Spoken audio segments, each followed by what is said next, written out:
కాబట్టి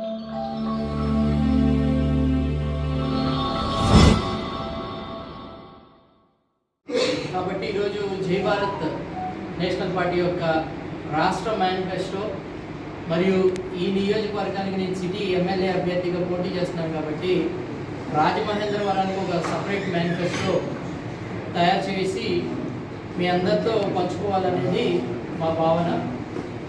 అందుకని ఈ ప్రెస్ మీట్ ఏర్పాటు చేయడం జరిగింది. ఈ మేనిఫెస్టో ఏదైతే ఉందో పార్టీ మేనిఫెస్టో మేము స్టాంప్ పేపర్ మీద ఇస్తున్నామండి, నోటరీ చేయించి. ఇందులో ఏవైతే మేము హామీలు ప్రజలకు ఇస్తున్నామో వీటిని భవిష్యత్తులో జై భారత్ నేషనల్ పార్టీ కానీ వీటి ఒక్కరి పనిచేయకపోతే ప్రజలందరూ కూడా మా మీద కోర్టుకు వెళ్ళచ్చు. సో గెలుపు ఓటములు అనేది కాదు, ప్రజలు గెలవాలనేది జై భారత్ నేషనల్ పార్టీ యొక్క ముఖ్య ఉద్దేశం. కాబట్టి ఈ యొక్క మా మేనిఫెస్టోని స్టాంప్ పేపర్ మీద నోటరీ చేయించి ప్రజలందరికీ ఇవ్వడం జరుగుతుంది. విభజన హామీలు పూర్తి స్థాయిలో సాధించడం అంటే ఎందుకు ప్రత్యేక హోదా అంటే, రాష్ట్ర విభజన జరిగిన తర్వాత చాలా కంపెనీలు తెలంగాణ స్టేట్లో ఉండిపోయినాయి. చాలా కంపెనీలు కాదు, ఆల్మోస్ట్ ఆల్ కంపెనీస్ అన్నీ కూడా తెలంగాణ రాష్ట్రంలో ఉండిపోయినాయి. కాబట్టి ఈ ప్రాంతం అభివృద్ధి చెందాలంటే ఇండస్ట్రీస్ రావాలి, స్థానికంగా ఇక్కడ అందరికీ ఉపాధి అవకాశాలు కూడా కలగాలి. కాబట్టి ఈ ఇండస్ట్రీస్ మీద వచ్చే పనులన్నీ కూడా ఈ రాష్ట్రానికి చెందాలి. కాబట్టి ఏ రాష్ట్రంలో అయితే ఇండస్ట్రీస్ ఉంటాయో, రిజిస్ట్రేషన్ అయి ఉంటాయో ఆ రాష్ట్రాలకే ఇండస్ట్రీస్ యొక్క పన్ను వెళ్తుంది. ఇక్కడ ఆంధ్రప్రదేశ్లో ఆపరేషన్స్ జరుగుతున్న కొన్ని ఇండస్ట్రీస్ రిజిస్ట్రేషన్ తెలంగాణనే. కాబట్టి వారు ఈ రాష్ట్రంలో ఆపరేషన్స్ జరుగుతున్నా కానీ రిజిస్ట్రేషన్ తెలంగాణలో ఉంది. కాబట్టి వారు కట్టే పన్నులన్నీ కూడా తెలంగాణ రాష్ట్రానికి వెళ్తున్నాయి.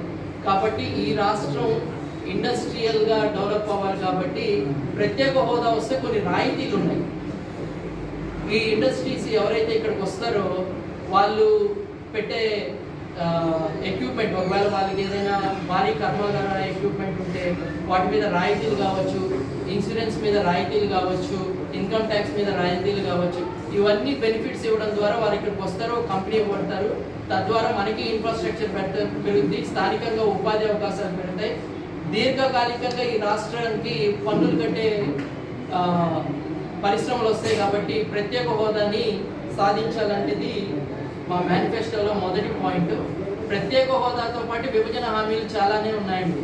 ఉదాహరణకి వెనుకబడిన ప్రాంతాలకి బుందేల్ఖండ్ తరహా ప్యాకేజ్, రాయలసీమలో కానీ ఉత్తరాంధ్రలో ఉన్న 3 జిల్లాలు, రాయలసీమలో ఉన్న 4 జిల్లాలు తీసుకున్నా కానీ మనకి దాదాపు 30,000 కోట్ల రూపాయలు బుందేల్ఖండ్ తరహా ప్యాకేజ్ ద్వారా మనకు రావాలి.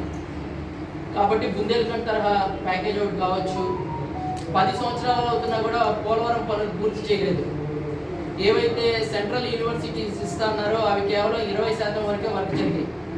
రాష్ట్ర విభజన జరిగిన తర్వాత ఉమ్మడి ఆస్తులు ఒక 70,000 కోట్ల నుంచి 80,000 కోట్లు ఉన్నాయి. ఇవన్నీ కూడా 10 సంవత్సరాల్లో గత ప్రభుత్వాలు సాధించుకోలేకపోయినాయి. కాబట్టి జై భారత్ నేషనల్ పార్టీ తరఫు నుంచి మేము రాబోయే రోజుల్లో ఖచ్చితంగా ఆంధ్రప్రదేశ్కి ప్రత్యేక హోదా సాధన కోసం పూర్తి స్థాయి విభజన హామీలు సాధించుకునేందుకు పనిచేస్తాం.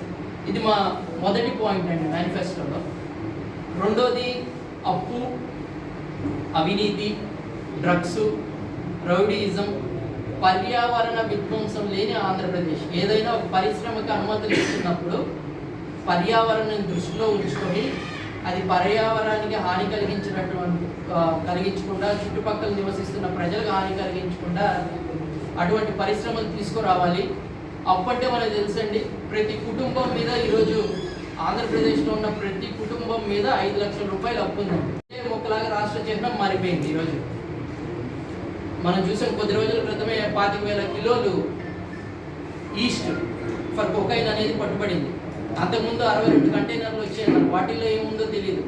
కాబట్టి ఈ డ్రగ్స్ లేని రాష్ట్రంగా చేయాలి. అందుకనే జేడి లక్ష్మీనారాయణ గారు దీని మీద ఒక మాట కూడా చెప్పారు.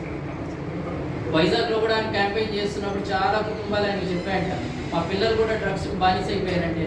అందుకనే ఆయన ఒక వాగ్దానం చేశారు వాళ్ళందరినీ. కాకి బట్టి కంట్రోల్ చేశాను, లాఠీ బట్టి కాకి వేసుకొని కంట్రోల్ చేశాను, ఇప్పుడు గద్దరు వేసుకొని కూడా లాఠీ పట్టి ఎవరైతే ఈ డ్రగ్కి సంబంధించి అంటే పట్టుబడిన వాళ్ళలో ప్రధానంగా రాజకీయ నాయకుల పేర్లే వినపడుతున్నాయి.